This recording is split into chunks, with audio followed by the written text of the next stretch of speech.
So, Leader, I'm trying to understand math here in Springfield, and what is really kind of bizarre to me, but it's becoming a reality more and more every day, is that we do hard math with really, really big numbers after midnight, it seems like, or just before midnight on the last day of the May session here at this hour at Lame Duck, or I'm sorry, boy, it's just getting late.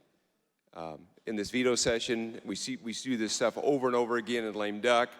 It just seems bizarre to me. When did we first hear of this fiscal cliff, and to what extent, what was the amount of money that was being proclaimed when we first heard about this fiscal cliff? So we've been talking about the fiscal cliff ever since we started to come out of COVID. So I think I've been working on this issue for the past 5 years. So we've known that it's coming for about the past 5 years. The RTA did an initial assessment, I want to say maybe 3 years ago, we started to get a better idea of what that number was. I think it was originally pegged at $771 million.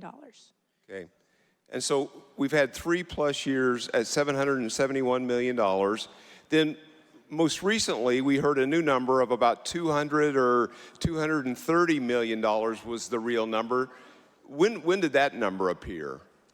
So that number actually came out, I want to say 2 to 3 weeks before we came down here for the veto session. Right, and for the sake of time, and I do believe, Mr. Speaker, with all due respect, that this timer has been unequitably applied to us here at this hour. We've raged on for the last several hours, but now here recently we put this timer on us when we've got a huge bill here to discuss.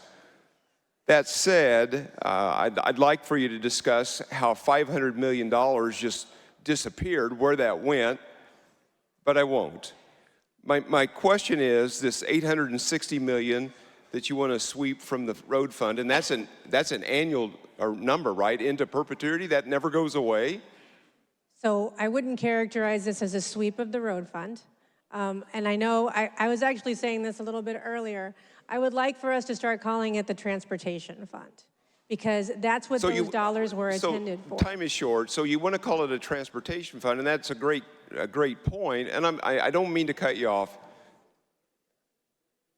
Part of the original lockbox amendments that was passed, and part of the 2019 deal, part of that money was set aside for RTA. Is that correct? There was a formula for that. Is that correct? Yes, there was a portion set aside. Yeah, right. That so is my understanding. That was legislated and adopted, but we really aren't doing that. We're just deeming this stuff to be transportation. We're really not making it a legislative action. We're just deeming it to be transportation. No, I believe that that's actually what the constitutional amendment says, and it actually identifies mass transit as an allowable expenditure. Thank you. And to the bill, and in closing, thank you for your time. Here we go again. Ladies and gentlemen of the House, many of you in this chamber won't remember, but I wish I had $1 for every time somebody said to me, well, I thought the lottery was going to fix school funding. And here we go again. People were lied to about the lockbox amendment, said that was going to fix our roads and bridges all over the state of Illinois, and to some extent maybe it has, but the road fund has more and more money in it than it's ever had before in the history, and we're going to sweep that and use it for something that it wasn't intended for. The people of the state of Illinois have once again been lied to, and that's why there's zero trust in our state government here.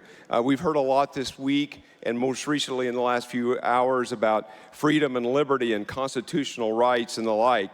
But ladies and gentlemen, tonight the constitutional freedoms and liberty of our citizens are being stolen from them in this most unruly situation. Please vote no. Thank you.